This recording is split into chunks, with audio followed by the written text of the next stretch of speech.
Sabi nila, kung may isang bagay kang hinding-hindi matatakbuhan, ay yun ay ang iyong kapalaran, na kahit ilang milyong milya pa ang takbuhin mo, kung saang lupalop ka pa man ng mundo magtago, ay maaabutan at maaabutan ka pa rin ito. Gaya na lang ng nangyari sa akin. Kung kailan tinanggap ko na panghabang buhay kong ililihim sa anak ko kung sino ang ama niya, ay siya namang paggalaw ng tadhana para muli kaming pagtagpuin. Gamit ang ama ni Tyrone bilang instrumento, ay dahan-daang pinaglapit ang minsang nagkalayo naming mga landas.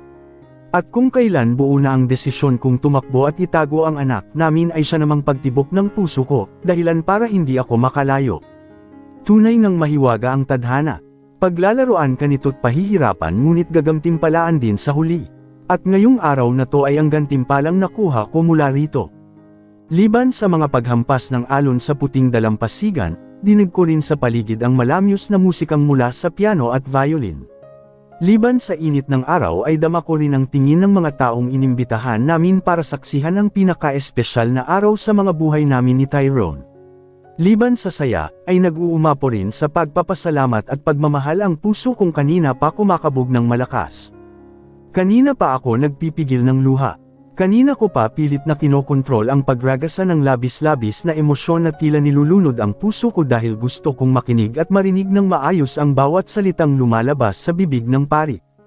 Do you, Tyrone Alexander, take Claudine Amadeo to be your lawfully wedded wife, to live together in matrimony, to love her, comfort her, honor and keep her in sickness and in health, in sorrow and in joy, to have and to hold, from this day forward, as long as you both shall live?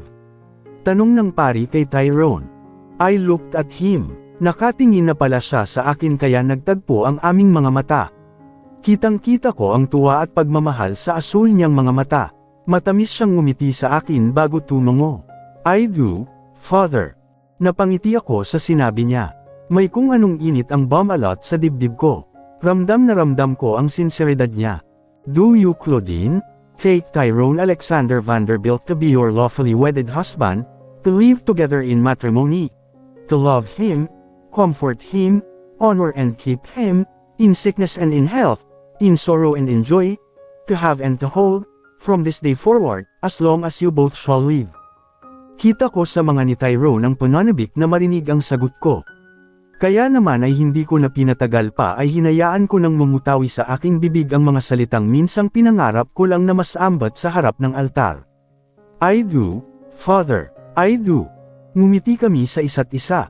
At doon nananubig ang mga mata ko nang makita kong ibinigay na ng pari ang singsing kay Tyrone. Ang singsing na siyang magbibigkis sa aming dalawa panghabang buhay. Nakagat ko na lang ang labi ko dahil ayokong umiyak. Claudine, masuyong banggit niya sa pangalan ko at marahang pinisil ang aking kamay. With this ring, I give you everything that I have, dagdag niya at ngumiti sa akin. Huminga siya ng malalim bago tumitig ng diretsyo sa mga mata ko. Take this ring as a promise of my everlasting love, as my promise of becoming the best husband in the world who will be your strength whenever you're weak, who will be your home whenever you feel lost, and someone who will be by your side even if the world turned its back on you. Saglit siyang tumigil sa pagsasalita. At doon ko napansin ang pangingintab ng kanyang mga mata at ang pagkagat niya sa labi niya bago siya huminga ng malalim. Take this ring as my promise of becoming the best dad for our kids, of becoming the pillar of our house who will not just provide for our family but also be its shield. Take this. Hindi na niya napigilan ang emosyon. Naiyak na siya sa harapan ko at iyon na rin ang naging dahilan para maiyak ako. Take this ring and be with me till my last breath. Sunod-sunod na ramagasa ang mga luha sa aking mga mata nang isuot na niya sa akin ang singsing. Kaya naman huminga ako ng malalim para pakalmayan ang sarili ko dahil kailangan ko pang sumagot. Nanginginig kong inabot ang singsing mula sa pari. Muli akong huminga ng malalim bago hinawakan ang kamay ni Tyrone at tiningnan siya ng diretsyo sa kanyang mga mata. Tyrone, kinagat ko ang labi ko. Hinayaan ko munang lumipas ang ilang segundo bago ako nagpatuloy, take this ring. As my promise to love you with everything I have, to give you everything I can offer. Take this ring as a promise of my unwavering love and support, hindi lang sa iyo, kundi pati na rin sa bahay natin at sa anak at magiging mga anak natin, dugtong ko habang hinahayaan ang mga luha na base ng aking pisngi. Take this ring as my promise of becoming the best wife and mother in the world. We locked gazes. Naiyak na lang kaming dalawa nang maisuot ko na sa kanya ang singsing. Those whom God has joined together, let no man put asunder. In so much as Tyrone and Claudine have consented together in holy wedlock, and have witnessed the same before God and this company, having given and pledged their faith, each to the other, and having declared same by the giving and receiving of rings, I pronounce that you are husband and wife. I ask you now to seal the promises you have made with each other this day with a kiss. I love you, Claudine Amadeo. Masuyong bulong ni Tyrone sa akin bago niya inalis ang manipis na telang nagkukubli sa aking mukha. Masuyo niyang hinaplos ang aking pisngi. Mahal na mahal kita. Matamis akong ngumiti. Mahal na mahal din kita, Tyrone Alexander Vanderbilt.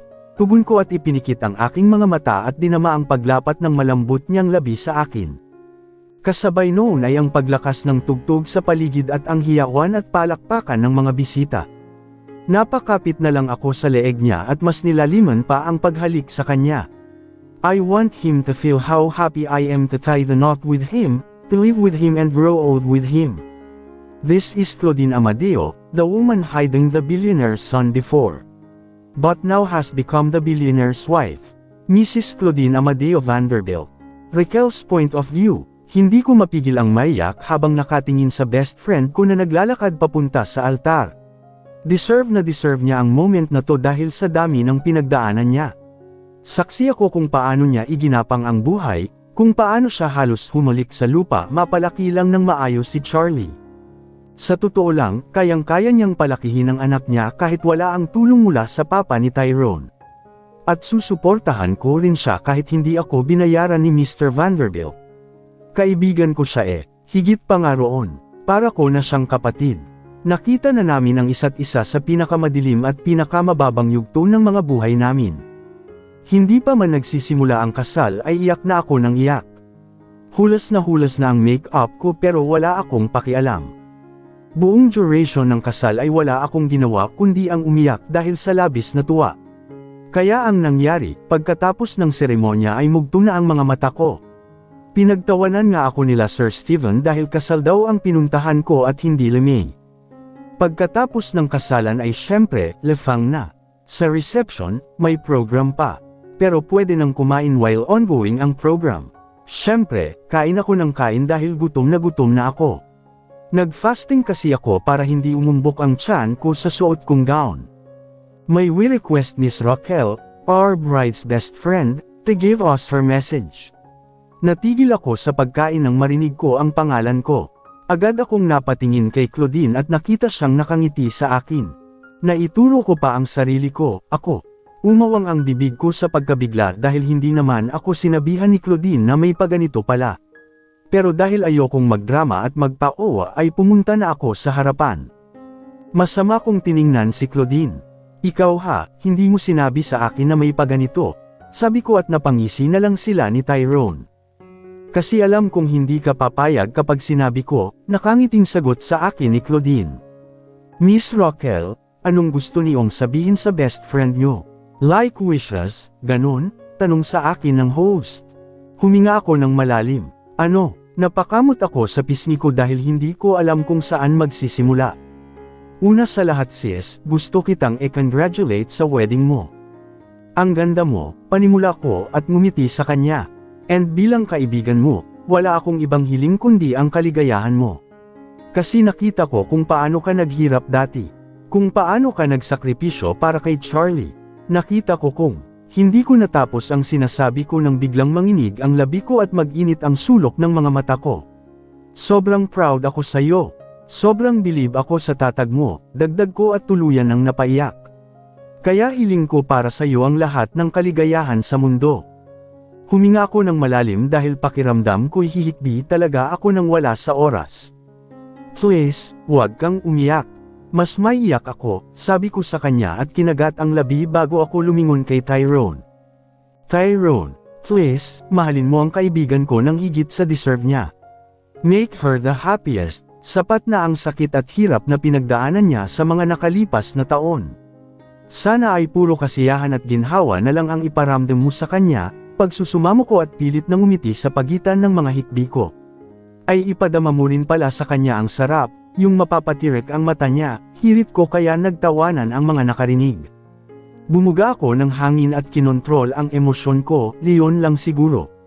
I hope na maging masaya kayo sa married life nyo at sana madagdagan pa ang anak nyo. Mga 1-2, ganon, nakangiting sabi ko bago ko nilapitan si Claudine at niyakap ng mahigpit. Niyakap niya ako pabalik. Thank you sis, bulong niya sa akin. Kumalas na ako sa yakap at matamis na ngumiti sa kanya. Congrats ulit. Enjoy your married life. Nandito lang ako palagi para sa iyo, okay? Sambit ko at nilingon si Tyrone. Ikaw na ang bahala sa kaibigan ko Tyrone.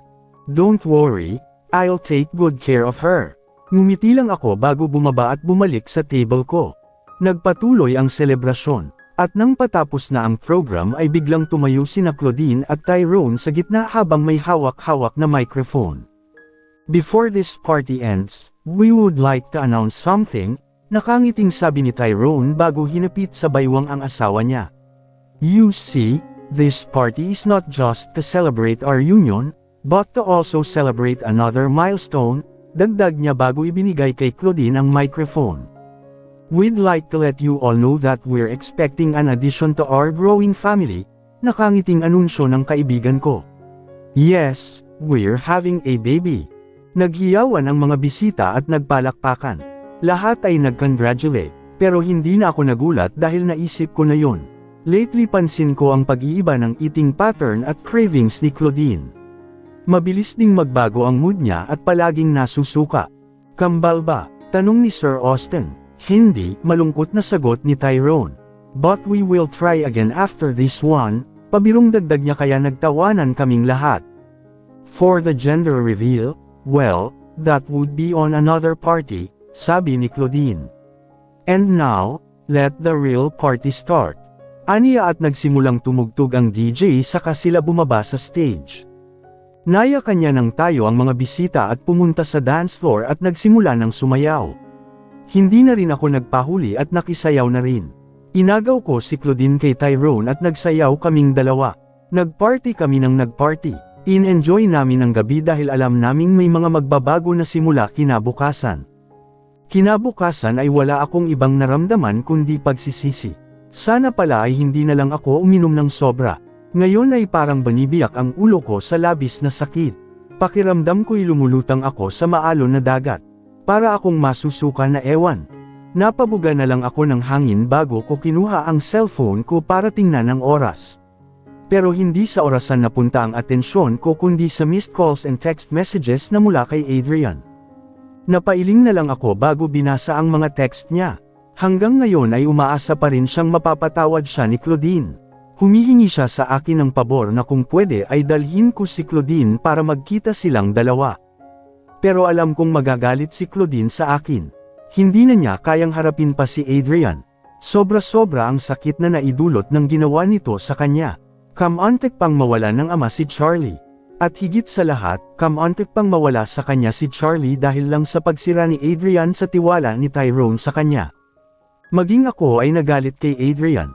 Galit na galit ako sa kanya. Pero hindi ko mapigilan ang sarili ko na maawa sa kanya. Alam kong nagawa niya lang yun dahil sa pagmamahal niya kay Claudine. Noon ko pa alam na may gusto siya kay Claudine. College pa lang kami ay halata ko nang may pagtingin siya sa kaibigan ko. Pero yun na nga, hindi pa rin sapat na dahilan ng pagmamahal niya kay Claudine para gawin niya ang lahat ng yun. Kaya naiintindihan ko rin si Claudine kung bakit ayaw na niyang harapin ang lalaki. Ilang buwan na ang lumipas pero alam kong sariwa pa rin ang sugat na natamo ni Claudine. Maging si Alina ay hindi niya rin pinatawad. Ilang beses nang sinubukan ni Alina na humingi ng tawad sa kanya at ipinaliwanag na niloko lang ito ni Adrian, na iba ang mga ikinwento ng lalaki pero hindi niya ito pinakinggan. Ang palaging sinasabi niya lang ay baka sa susunod mapapatawad na niya sila. Pero sa ngayon ay hindi muna. Ang tanging gusto niya lang ay ituon ang atensyon sa pamilya niya. Tanggapin mo na Adrian. Hindi ka mapapatawad ni Claudine sa ngayon, text ko sa kanya. Harapan mo ang karma mo. Ilang beses na kitang sinabihan na huwag kang gagawa ng bagay na pagsisisihan mo pero hindi ka nakinig. Nabaliw ka sa pagmamahal na nararamdaman mo kay Claudine. Hindi ka lumaban ng patas, pagpapatuloy ko. Sa pagkakaalam ko ay umuwi na siya sa Bohol noong nakaraang buwan, dahil parang pinalayas na siya sa apartment niya dahil hindi na siya nakakapagbayad ng renta. Hinabol na rin siya ng mga pinagkakautangan niya. Tinanggal kasi siya ni Alina sa trabaho nang malaman nito na niloloko lang siya ni Adrian. Tingin ko'y naubos ang savings ni Adrian dahil wala siyang mahanap na matinong trabaho. Ayoko mang isipin, pero mukhang ginawan din ng paraan ni Tyrone na walang tumanggap kay Adrian.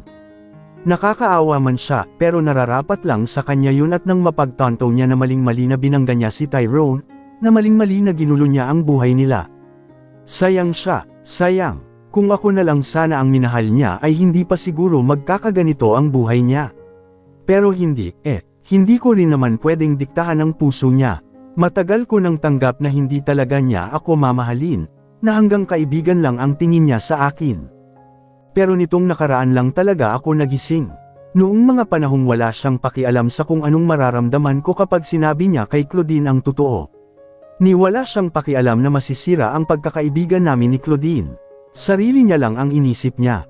Hindi niya ako naisip, at hindi ko alam kung naisip ba niya ako kahit minsan man lang, dahil na kay Claudine lang ang atensyon niya. Pero tapos na ako sa katangahan ko. Oras na para kalimutan ko rin si Adrian. Oras na para ibaling sa iba ang atensyon at pagtingin ko. Muli kong kinuha ang cellphone ko, ito na ang huling pagkakataon na sasagutin ko ang texts at tawag mo Adrian. Mula ngayon, inaalis na kita sa buhay ko. Magkalimutan na tayo. Claudine's point of view. Noon pa man ay pangarap ko na ang gumising sa tabi ng lalaking mahal ko, at bumangon bago sumikat ang araw upang maghanda ng mga pagkain para sa aking pamilya. At matagal ko nang nabubuhay ang pangarap na iyon. Good morning my love, matamis na bati sa akin ni Tyrone nang magmulat ako ng mga mata. Nahuli ko na naman siyang nakatitig sa akin. Ganito ang ginagawa niya sa tuwing mas nauuna siyang madyay gising kaysa sa akin.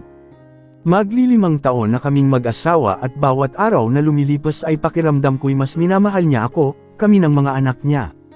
Every day, he grows better to becoming the best husband to me and father to our kids. Good morning, tugon ko sa kanya at matamis na ngumiti. Time to start the day honey, aniya at hinalikan ako sa aking noo bago bumangon.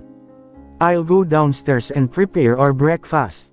You wake the kids up, dagdag niya bago nagunat ng katawan. Okay, tugon ko at bumangon na rin. Sabay na kaming lumabas ng kwarto siya pababa sa kusina habang ako naman ay papunta sa kwarto ni na Charlie at Tay. Pagkabukas ko ng pinto ay mahimbing pa ang tulog nilang dalawa. Nasa upper deck ng kama si Charlie habang nasa baba naman si Tay. Makalat ang buong kwarto. One side is full of toys and dolls and the other side is full of video games and consoles. Nagkalat din ang wires sa paligid na connected sa computer ni Charlie. Napabuga na lang ako ng hangin bago sila isa-isang ginaisang. At pagkagising nila ay una kong ginawa ay utusan silang ligpitan ng mga kalat nila. Ayokong tumatak sa isipan nila na may maglilinis ng mga kalat nila para sa kanila. As much as possible, ayoko isipin nila na mayaman kami, na maaari lang nilang bayaran ng isang tao para gumawa ng ilang bagay para sa kanila. Ayoko silang ma-spoil. Kaya minsan nag-aaway kami ni Tyrone dahil sobra din siya kung makapagbigay ng mga regalo sa mga bata. Hindi rin siya marunong humindi, lalo na kay Charlie na nahihilig sa video games. Actually, silang dalawa ni Uno. Madalas na rin kasi itong bumisita sa bahay. Mom, can I have my own room na ba? Nakangusong tanong ni Charlie sa akin matapos niyang magligpit. I don't want to stay with Tylin anymore. She's breaking some of my things. Because you won't play with me, sabat naman ni Tylin at ngumuso rin. You always stare at your computer and won't play with me. That's because I am not a kid anymore, okay? And I don't play with dolls. Napabuga na lang ako ng hangin dahil heto na naman kami sa palagi naming diskusyon. Lately, Charlie has been demanding to have his own room. And we understand why. He's on the age where he transitions from being a kid to being a teenager. Slowly, he's feeling the need to have his own space. Charlie, akala ko ba napag-usapan na natin yan, anak? Paalala ko sa kanya, your dad and I made it clear that you will only have your own room once that turns 6, right? But I am so sick of her tantrums, Mom. She throws things at me whenever she gets upset about something, angal niya. I just want you to play with me, Kuya. But you chose to play with your computer instead. Napabuga na lang ako ng hangin bago marahang pumikit. Sa mga ganitong pagkakataon ko talaga naiisip na sana nasundan na agad si Charlie para hindi masyadong malaki ang agwat ng edad nilang magkapatid. Okay, why don't we talk about that downstairs with Daddy? I suggested, dahil alam ko naman na hindi sila makikinig sa akin. They know me very well. Alam kong alam din nila kung paano kukunin ang loob ko. Tyrone maybe spoil them with gifts, but he never tolerates their behavior. And they're scared of him for that. Alam kasi nilang hindi nila madadala sa lamang ang daddy nila. No, nakangusong angal ni Tylin bago siya lumapit sa akin at yamakap sa hita ko. Don't tell Daddy about it, Mommy. Please. She's right, Mom. Wag mo na lang sabihin kay Dad. He might take some of my latest video games, segunda naman ni Charlie. Napabuga na lang ako ng hangin bago marahang tumango. Fine, but promise me you won't fight over this issue again, okay? Yes po, sabay nilang tugon. Good, sabi ko at niyakap silang dalawa. Huwag kayong palaging mag-away dalawa, okay? Your siblings. Kayo dapat ang palaging magkakampi. You should always have each other's back, bulong ko sa kanila. Hindi ako magsasawang i-remind sila tungkol doon. I want them to value each other, dahil darating ang panahon na mawawala kami ng daddy nila sa mundong to at silang dalawa na lang ang matitira. And living while knowing they're not close to would be my greatest pain and regret. Pero malayo pa naman ang panahon na yun. I have plenty of time to make sure na magiging malapit sa isa't isa ang mga anak namin ni Tyrone. Evening came. Patulag na kami ni Tyrone at pinag-uusapan na namin ang tungkol sa pag-aaral ni Tylin sa preschool. As early as possible ay gusto na namin siyang makapag-aral para ma-assess na namin kung saan aspeto siya nag-excel, at para makapag-focus na kami sa pag-nurture ng talents niya and pag-strengthen ng weaknesses niya. We want our children to be competitive, and to have their talent cultivated and well-molded. Para pagdating ng panahon ay hindi na sila manggapa pa kung ano ang gustong gawin nila sa buhay. We want them to establish their own career paths using their innate talents and acquired skills. It was my idea to have our kids choose their own paths. Akala ko nga tutol si Tyrone sa gusto ko, dahil baka gusto niyang sumunod sa yapak niya ang mga anak namin at magtrabaho para sa kumpanya, but I'm glad he agreed with me. Ayoko kasing ikulong ang mga anak namin sa iisang posibilidad. Gusto ko, kung magkataon man na may gustong sumunod sa yakap ni Tyrone, ay kusang magdedesisyon ang mga anak namin. I also made it clear to him na kung sino ang magpakita ng interes sa kumpanya ay siyang magmamana nito regardless of gender and birth order. Ayoko namang maramdaman ni Tylin na hindi para sa kanya ang kumpanya just because babae siya. At ayaw ko ring maramdaman ni Charlie na obligado siyang sundan ang yapak ng ama dahil lang siya ang panganay at lalaki siya. Our children are growing really fast, no? Naibulalas na lang ni Tyrone bago siya yamakap sa akin. Charlie will soon be a teenager. Si Tay naman ay magiging dalaga na rin ang hindi natin namamalayan, dagdag niya bago sumiksik sa dibdib ko. Kaya nga that's why we should always make them feel our presence during their transitions, tugon ko. I want them to know and feel that we're supportive of whatever choices they make as they grow up. I agree with you, Han. But that's not my point, aniya bago ko naramdaman ang kamay niya sa hita ko. My point is they're old enough para magkaroon ng isa pang kapatid, pabulong niyang sabi bago gumapang ang kamay niya sa sentro ko. Tyrone, may pagsaway kong sabi sa kanya. Matulog na lang tayo, okay? I'm serious, Han. Sundan na natin ang dalawa, seryosong sabi niya bago ako tiningnan sa aking mga mata. I want to have more kids with you, dagdag niya. And I promise to work harder from now on to make sure na mabibigyan natin sila ng magandang buhay. Tumitig ako sa kanya, at mukhang seryoso talaga siya sa sinasabi niya. Marahan akong bumuga ng hangin sa katumango. Okay, basta sinasabi ko sa iyo, pag ako nagbuntis, huwag kang gagawa ng bagay na ikaka-stress ko. Huwag mo ring iasa sa akin ang responsibilidad sa mga bata, At mas lalong wag mong iasa sa mga kasama natin sa bahay, malinaw na paalala ko. Kakayanin mo ang mga responsibilidad na tatalikuran ko kapag nabuntis ako. Got it? Yes, Han, mabilis niyang tugon ang ngumiti. I promise to do all of those, dagdag niya bago inilapit ang mukha sa akin. Kapag nabuntis ka, wala kang ibang iisipin kundi ang mga anak. Napangiti ako sa sinabi niya at tumango na lang. Good. Ngumisi siya sa akin bago ako hinalikan. He gently went on top of me, pressing his lips against mine. At nang bahagyang maglayo ang mga labi namin ay nakangisi siyang tumingin sa akin. Let's make sure to have twins this time, malukong sabi niya bago ako siniil ng halik. Napangisi na lang ako sa narinig saka siya hinalikan pabalik. Okay, let's aim for twins. At dito na po nagtatapos ang kwentong pag-ibig ni Tyrone at Claudine. Maraming salamat po sa inyong walang sawang pagsuporta at pakikinig sa ating mga kwento. Hanggang sa muli, salamat po at ingat po tayong lahat mga kababayan.